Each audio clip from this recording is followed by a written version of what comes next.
Welcome to the podcast, Dane. Thanks for having me. Glad to have you. So, we're both wearing our Embrace the Fire shirts. Do you want to talk about what that is and what it means? So Embrace the Fire is basically the slogan we obviously came up with in the summer for cross country. And it means quite a few things, but the main thing we got it from is a guy named David Goggins. So do you want to go into who that is first, or do you want me to explain the Embrace the Fire first? Explain Embrace the Fire first. So Embrace the Fire is basically just has to do with mental toughness, which is kind of what this whole podcast is about, I feel like. And it basically means that when things get hard, which you want them to, that's when you really need to dig in deep, and that's when you're going to get the most mental benefit out of it. Because Embrace the Fire, it's kind of like a sword is how we explained it, and how David Goggins, who we'll talk about in a little bit, explained it. A sword is sharpened by putting it in a fire, and they have to beat it. They have to hammer the sword to make it stronger and sharp, and that's how you get the sharpest sword. You got to put it in the fire over and over and over and over again, and that's how you get the sharpest sword. And it's the same thing with your mind and running. Mm-hmm.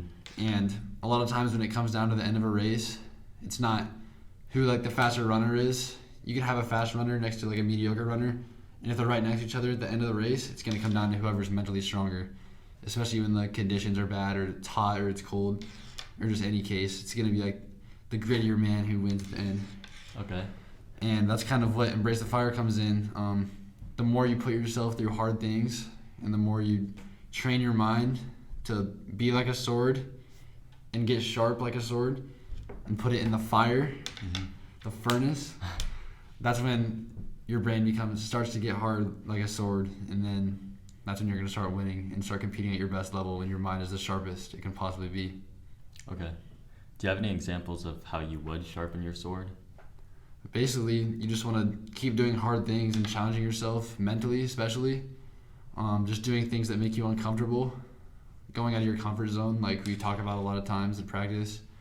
Obviously, on the easy workouts, you don't want to be killing yourself and pushing yourself, because those are the days that are supposed to be easy. But on the hard workouts where coach is trying to make us push ourselves and push our body to limits, that's when you need to make sure that you're going out of your comfort zone, because that's when you're going to grow. You need to be in the growth zone.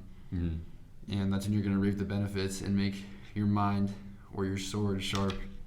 Yeah, because you're never just stagnating. You're either getting worse or you're getting better. Exactly.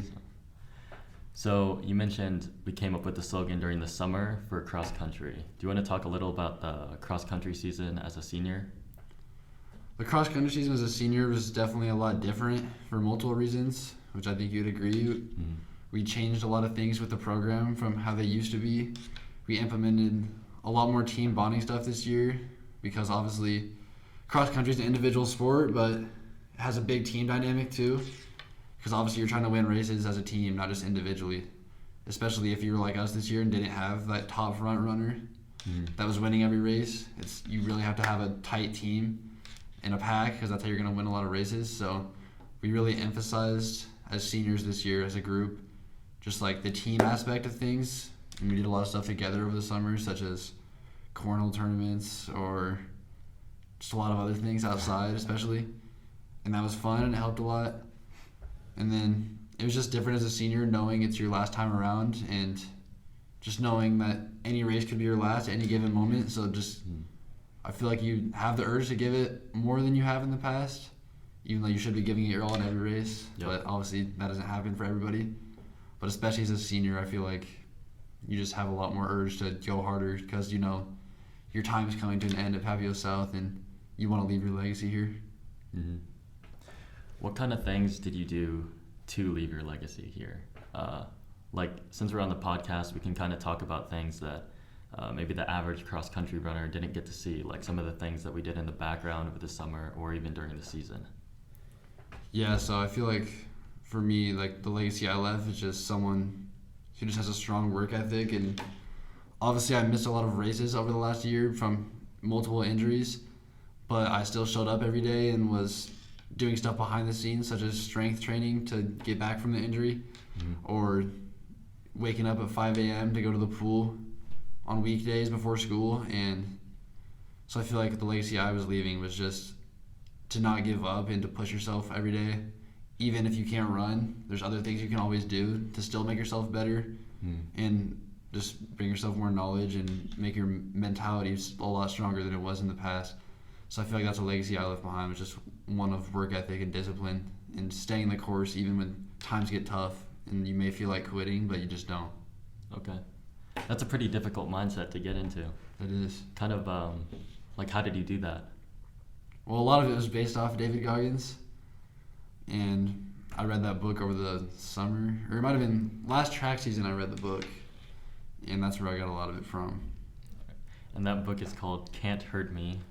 It came out in 2018. He sold, I think, over 4 million copies. It's highly recommended. But for those of you who are listening who have no idea who David Goggins is, Dane, who is David Goggins? So David Goggins is basically a former Navy SEAL, but he's not just a Navy SEAL. He grew up in Buffalo, I believe, but he moved around to a multitude of different places. He had a very tough upbringing. He had an abusive father, which is obviously hard on anybody. It really messes with your head. His family did not have any money growing up. They moved around a lot, and he struggled a lot with racism in his towns that he was in, and just a lot of prejudice and stuff like that. And it was just hard for him to find his way. He had a lot of challenges before he entered the Navy. He was very overweight at certain points, and I think he was over 300 pounds and had to, I don't remember how much time it was, but He had about a month. He had about a month to lose, what was it, like 100-something pounds? Yeah, over 100 pounds. So he was up doing like 5 workouts a day during that time, and because he knew he wanted to be a Navy SEAL, he saw a commercial for it, I believe, and he just knew that was the path he was going to take. So he trained over and over for that, lost the weight, somehow got into Navy SEALs. He ended up having to do Navy SEAL training 3 times because he got injured multiple times during it. So he went through 3 hell weeks. If you don't know what that is, it's basically one of the weeks during Navy SEAL training where they just push you to the limits. It's extreme suffering, brutality, and where most of the people quit in the Navy SEALs. And then, so he became a Navy SEAL. He learned a lot of lessons that he shares from that. But not only did he do that, after Navy SEALs, I believe the next thing he did was ultra running. Yeah. He became an ultra runner, which that's what Coach Stanger does. Basically, you're just running races anywhere from over a marathon, basically, like 50 to 100, 200 miles, which is obviously extremely hard, especially mentally for that, training-wise too. And he's just gone through a ton in his life and has so much knowledge to share, I feel like, about mental toughness especially and finding your way and discipline, that his book I would definitely recommend reading because it changed my life, honestly, for the better, because my discipline now isn't even close to what it was before I knew about David Goggins. So I feel like that's just something people should know about. What would you say your favorite lesson from David Goggins is? Definitely just about discipline as a whole and how motivation really means nothing, because motivation is like a wave. It comes and goes up and down, but discipline needs to remain constant, and you can actually grow discipline to where it's remaining constant at a higher and higher level as you do more uncomfortable things and push yourself more and more. But motivation is just something that you gain from outside sources, like maybe listening to a song or maybe just watching a YouTube video, like 10 steps to become the most motivated person. And then you just go do like a 5-minute run and then you're not motivated anymore because the video's ended. Yep. But discipline is something, self-discipline is basically the definition of that, is doing what you want to do or doing what you need to do even when you don't want to do it.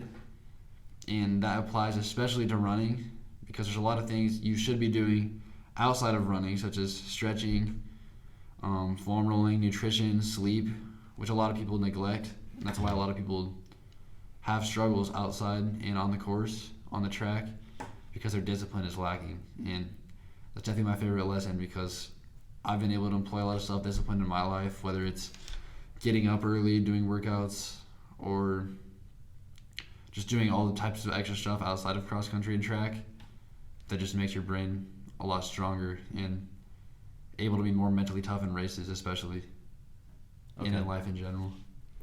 So self-discipline is going to better basically every part of your life, but what happens when you kind of get off course from that self-discipline? And a lot of people when they decide to become disciplined, if they mess up once or break the streak here, they end up just relapsing back into whatever habit they're trying to break, or whatever habit, or stop doing whatever habit they were trying to start. So what would your advice be for someone dealing with failure? The key to that is just to not give up, because you're never going to have a perfect self-discipline. It's always going to be hard to get back on track when you fail, obviously. There's a lot of times that, let's say you have to get up at 4 a.m. the next morning to do a workout, or you have a super hard workout in track practice that day, and you mentally give in, you have a bad workout. Well, the thing is about self-discipline, it's failing once does not end it. You can keep going forever. You can always grow your self-discipline. So the biggest thing is just like not giving up, I feel like. And you definitely have not given up. You've faced a lot of adversity throughout your high school career. You've been injured almost every single year of your cross-country and track seasons.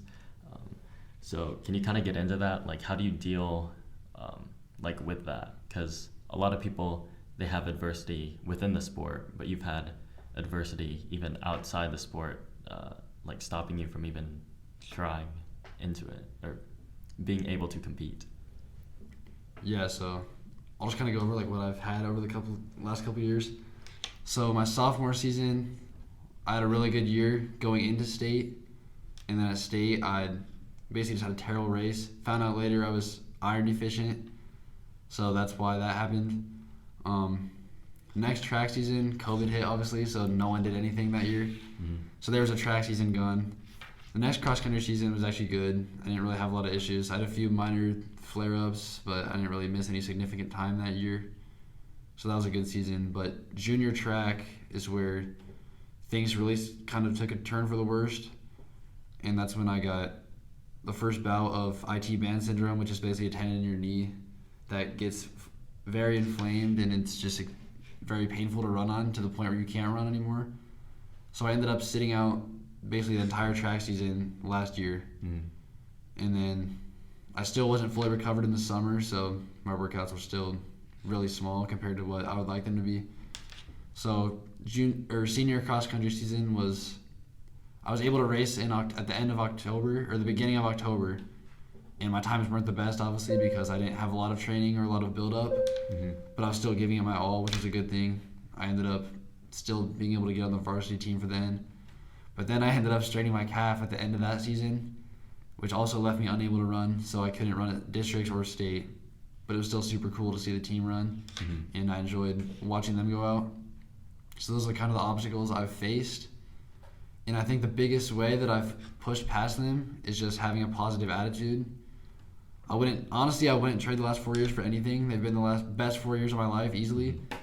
And that's because I wake up every day knowing that it's a chance to get better, and that just having an injury does not define who I am. And knowing that running itself isn't like my only identity. I have a lot of other things outside of running, which I think is very important for people who are dealing with adversity, such as family, friends. You need to have other hobbies that you can do. Like for me, I like to play basketball or go fishing or hike or be with my family, hang out with my friends. I have a lot of other stuff I can do outside of running, and a lot of support, which I think is very important.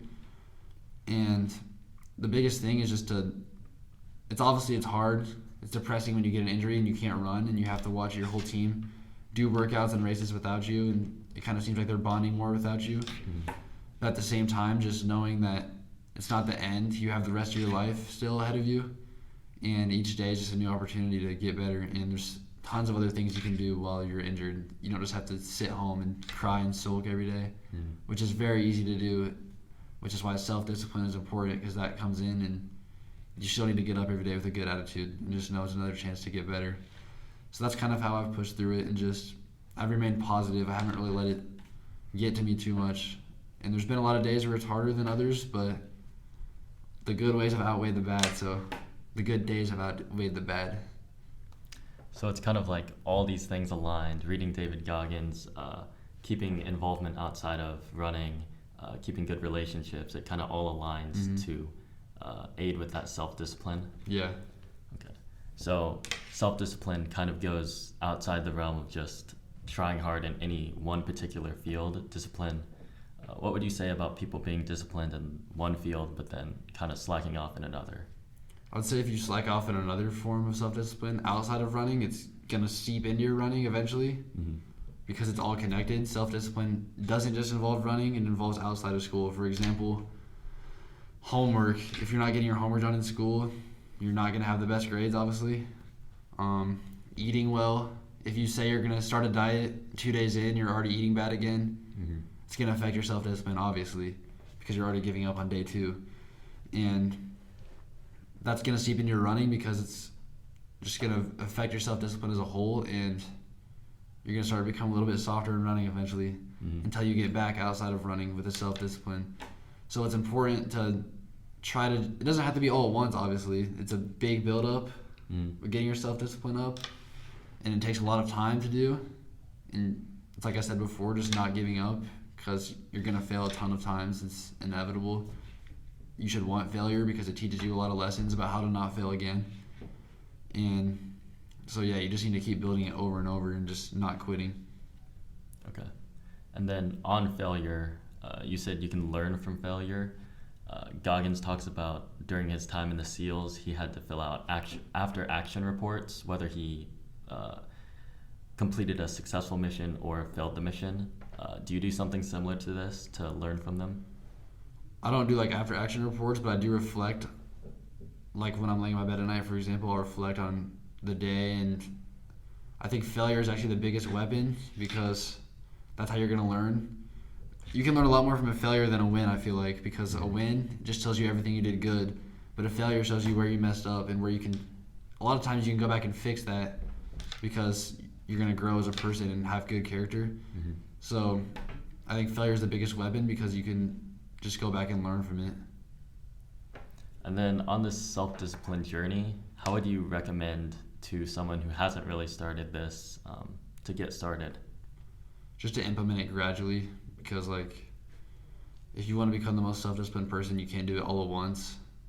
I mean, David Goggins kind of did go all out in the beginning when he lost 100 pounds in 3 months, but not everyone's going to be able to do that because if you do that, like doing 10 workouts a day, you're going to get burnt out and like depressed. Your mindset is not going to be there. But what I would recommend doing is just trying to do something uncomfortable each day because that's going to train your brain to start to be comfortable doing uncomfortable things. Because at first it's going to be very uncomfortable. For example, maybe something simple as taking a cold shower. That's obviously not comfortable for anybody. It's pretty terrible, actually. But if you go in there and you stay in there for 5 seconds the first day, maybe, it's just an example, and then you turn it warm, you got a little bit better in your brain because you stayed in for 5 seconds. Let's say the next day you go in there, you do it for 10 seconds. That's improvement already. It's gradual steps, and you keep going over and over until maybe one day you're going straight into the cold shower with freezing cold water and you're staying in the whole time. That's just an example of what self-discipline can be. It's a lot of other things too. Like maybe you're trying to fix your diet. You're not going to just be able to eliminate all candy bars the first day, obviously, because the temptations are going to get to you way too fast. But you're going to fail. And then that's when you start to learn from that. And you just build it progressively over and over and over until eventually your self-discipline is just like normal. So you just have to start to become comfortable being uncomfortable, which takes a lot of time and a lot of hard work, but eventually you'll be able to do it if you stick the course. How would you say you deal with that temptation to stray off the course? You just have to be mentally tough and know that sometimes it is going to get to you. A lot of times you will fail mentally, but the more you keep trying and trying and trying, eventually you're going to overcome that obstacle. And it's not the end of the world if you do fail. That's the biggest thing you have to learn, that failure is not the end. Let's say you have a terrible race, for example, and you choke in the last 100 meters and some guy passes you at the line. You shouldn't just go home and think, wow, that guy's better than me, he beat me at the line.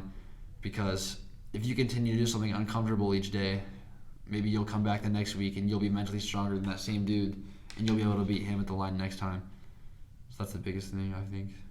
Okay. And then in the book, Can't Hurt Me, even Goggins fails. He doesn't just put his successes into the book. That Navy SEAL example, before that, he he was struggling to even get into the Air Force. He wasn't overweight at that time, but he was very behind in like his academics, which is an important part of getting into the military. So it doesn't just show like the good parts of Goggins' life, it shows everything. And I think that's an important lesson to learn from that both the content being you have to, like, failure isn't the end, but also the way he talks about it in such a vulnerable manner. I think a lot of people conflate Goggins with like this super like macho guy, but he even addressed this and said he kind of does like mask his vulnerability with like masculinity to kind of get like more people from that like demographic to listen in to him, because he thinks like that's a part lacking kind of from the masculine mindset is vulnerability. Yeah. So do you think that or do you have any examples of vulnerability actually helping you, even if it seemed like weakness at the time? Yeah, and one thing I was also going to say before that is that even Goggins still today, it may seem like the grittiest dude on the planet, but even he still fails a lot, and he's not scared to admit it. Yeah. And he's not winning every race. He knows he's not going to win every race, but he's just trying his best to get to the point where knows he's as mentally strong as he can possibly be, and it's a never-ending journey. Mm-hmm. And then on the thing of vulnerability, I think it's very important to be vulnerable with people and just like show, because obviously no one is the perfect brain inside. Mm-hmm. You're always going to have doubts and fears, and sharing them with people isn't the end of the world, and a lot of times it actually makes you closer to those people, especially your teammates. Mm-hmm. So when you're going through hard times and obstacles in running, like example for injury or sickness or just a bad race, a slump, a bad stretch of races, your teammates are actually usually there to lift you up because it's a team, and you guys should be close enough that you're accepting each other for who you are and knowing that there's going to be failures and just picking each other up. So I think if you are going through something like that where you're in a slump or you're injured, it's important to stay close to the team because they're going to help lift you up out of that slump. And then the book will kind of help with this as well. I know we're plugging this quite a lot, but can't hurt me. There, at the end of every chapter, there are challenges you can do that Goggins kind of used to, like, as a guideline of what he's learned. Basically, what he said is what he's done, he doesn't recommend for anyone. He recommends reading the book to learn what he learned from those events, because he doesn't recommend everyone to have an abusive father, go through, get fat just to burn it all off to get into the SEALs. There's obviously easier and more efficient ways of doing that. That's just his story, so that's kind of the format of the book. And then the audiobook, if you listen to that, there's even extra, because there's a podcast with Goggins himself. He doesn't read the book, but the guy who does read it interviews Goggins at different points in the book, after every chapter for sure. So that's kind of, if you want to read it, and we both recommend it, that's kind of what you're getting yourself into. And on Embrace the Fire, that was our cross-country slogan for the year. And we thought about reusing it for track, but we ultimately decided to shift it to something different, because we established Embrace the Fire as you have to sharpen your sword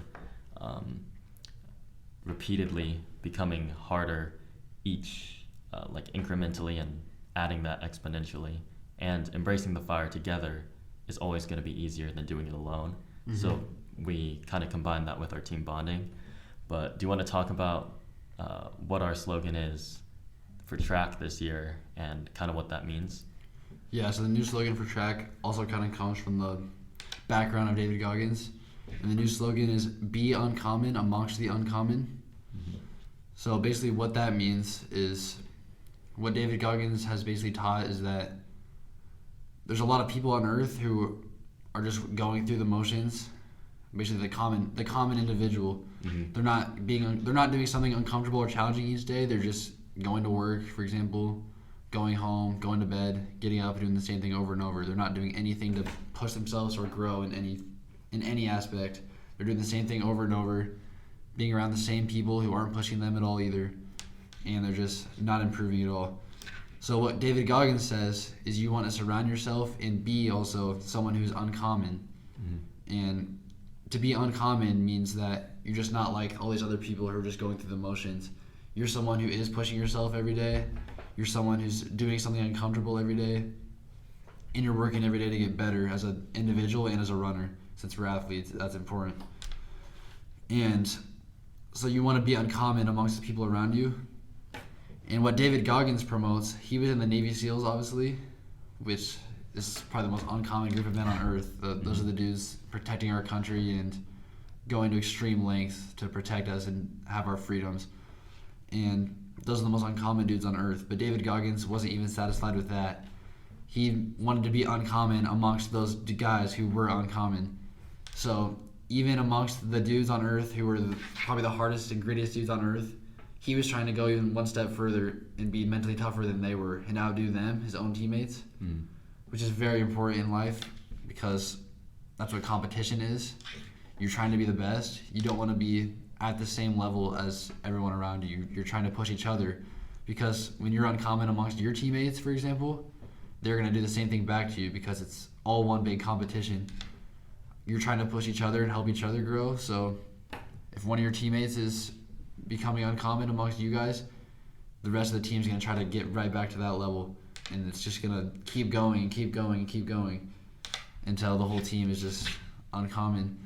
So uncommon amongst the uncommon just means that you're trying to push yourself to become the best, the most mentally strongest, the best athlete, and the most disciplined amongst the people who are also trying to do the same thing within your team. And it's just going to create an insanely great environment of people just pushing each other to trying to get better, and that'll be a huge benefit come race time when everyone's just mentally tougher than they've ever been. But I would say the only negative to this is that not everyone is going to pick this up. So if someone is ultimately people will push back because becoming uncommon, it's in the name. Like you're going to be different. You're going to be doing things differently. So how do you deal with that pushback?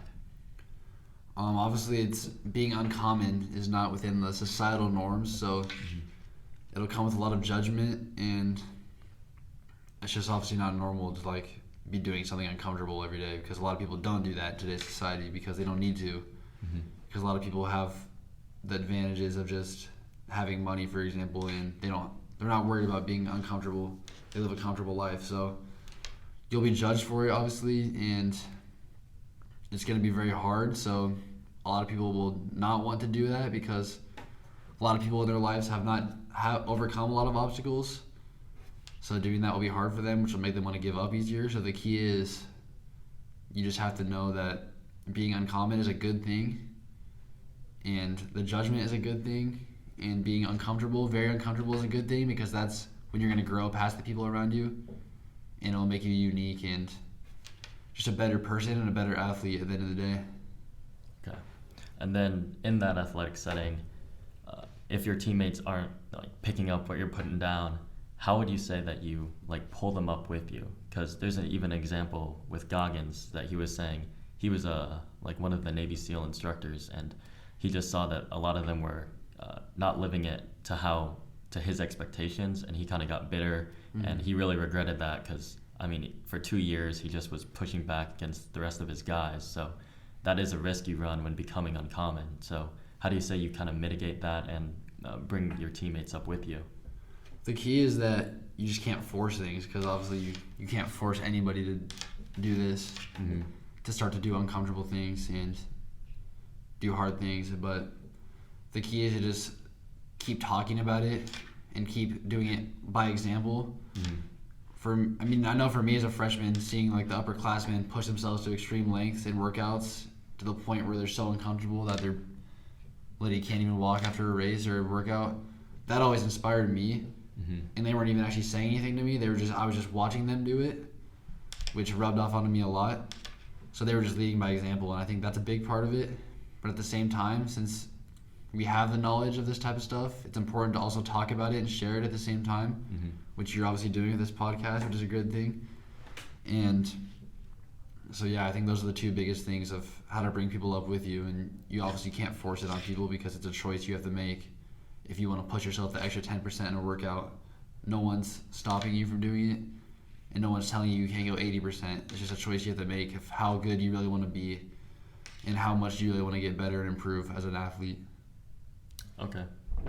And then finally, do you have any, or what is your best piece of advice you would give as a senior to, say, or anyone below you, or even just anyone in general? The best piece of advice I would give, especially to my freshman self or any freshman in general, is just to never give up on your dreams and your goals, because I know I never did, and I had a lot of doubts over the last 4 years, but at the same time I never gave up on my goals, which is why I developed a lot of self-discipline, like getting up early every day or doing workouts even when I didn't want to, because if you have such strong goals set in place that you're like almost obsessed with attaining those goals, it's so much harder to waver from them than if you have weak goals or goals that are unattainable. You need to set realistic goals that you know you can achieve with hard work and effort, because then if you envision those goals in your head, it's going to make you so much more likely to actually follow through with them because you want them so bad. So you need to set something as a freshman or any grade you're in. Even for me right now, I'm always setting new goals that I know I can achieve, because that's what pushes you to get better. If you have a goal in mind, you can't just go through life without goals, because you're not going to have anything to look forward to and nothing to accomplish.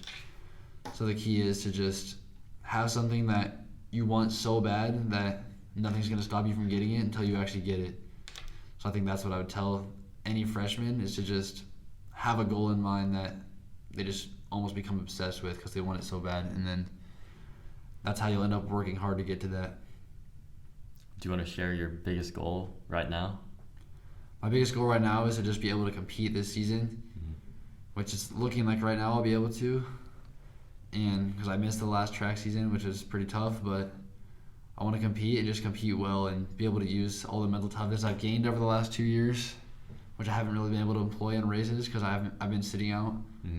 Because I believe I'm a lot mentally stronger than I've ever been. So I'm excited to see what I can do in a real race setting with that. Yes, we're all excited to see what you can do. All right.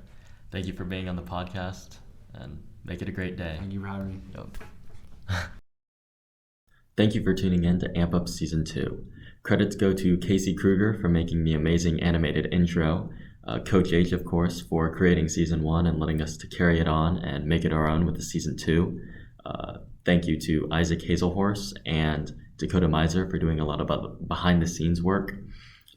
We have the video version on YouTube, as well as a podcast version on Apple Podcasts and Spotify for if you want audio only, so you can listen whenever and wherever you want.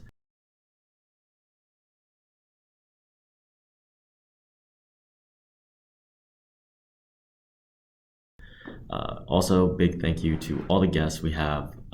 Really appreciate all of them coming out and speaking to help you guys, the athletes, and whoever else may be listening. So thank you, and stay hard.